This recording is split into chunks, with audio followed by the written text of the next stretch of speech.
The Mindset Shift presents Audiobook Summary, The Adventures of Huckleberry Finn by Mark Twain.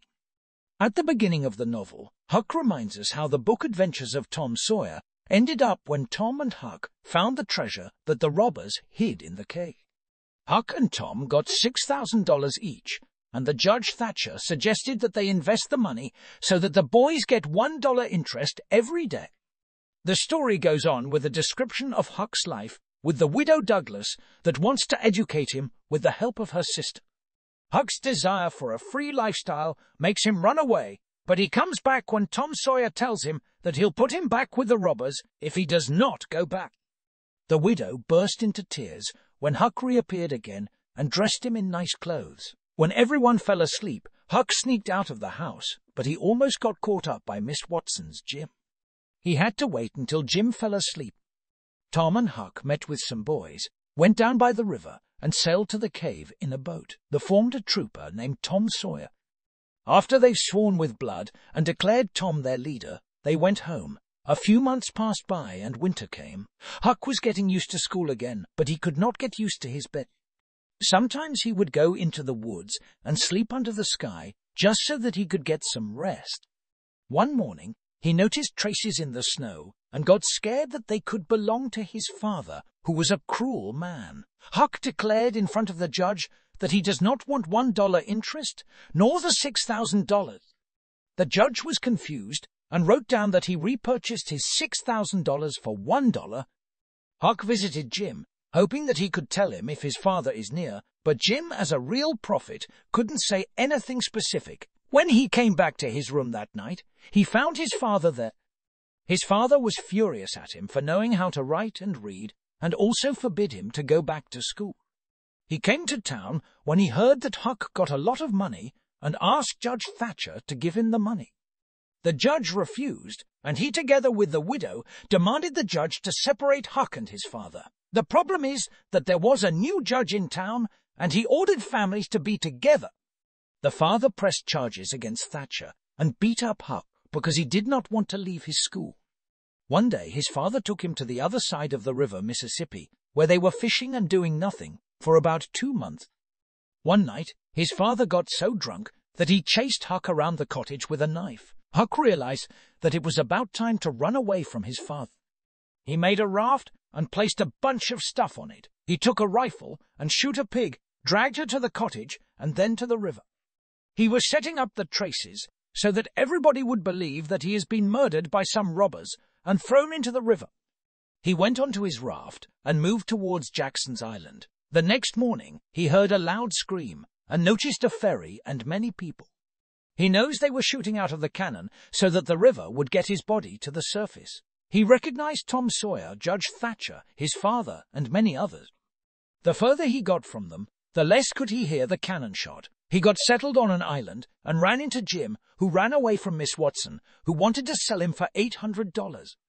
They became good friends. One day, Huck went to the city to get some food and find out some news. He went disguised as a girl so that nobody would recognize him. He found out that the police thought that Jim killed Huck, and now there was a reward for the person that finds Jim first. Huck rushed over to Jim. They packed their things and went down the river. Jim made a tent on the raft, and that's how they managed to pass St. Louis. Huck was the one getting the groceries, and he insisted on the two of them taking a walk through town. He saw it as an adventure. On their way back, they heard voices and saw 3 robbers on a boat. One of them was tied up, and the other 2 were talking about killing him because he blackmailed them. The robbers decided to leave the tied one on the wreckage so that he would sink eventually, but Huck remembered to untie the boat and prevent a murder. In the meantime, Huck's and Jim's raft untied and they lost it. Their only chance was to get a hold of the boat that belonged to the robbers. Luck was on their side after the robbers went back to the boat and realized they did not rob the other robber, who was left to die, so they went back to the deck. Hutch and Jim stole their boat and ran away. They stumbled upon their own raft. After the storm had started, Huck was afraid for the lives of the robbers because he believed they should go to court and not die without being punished. They found a wreckage deep in the water and believed that nobody survived. The robbers left behind some blankets, clothes, books, and cigars. Jim and Huck enjoyed smoking cigars and talking about selling the raft in a small place named Cairo and move forward to the slavery-free state.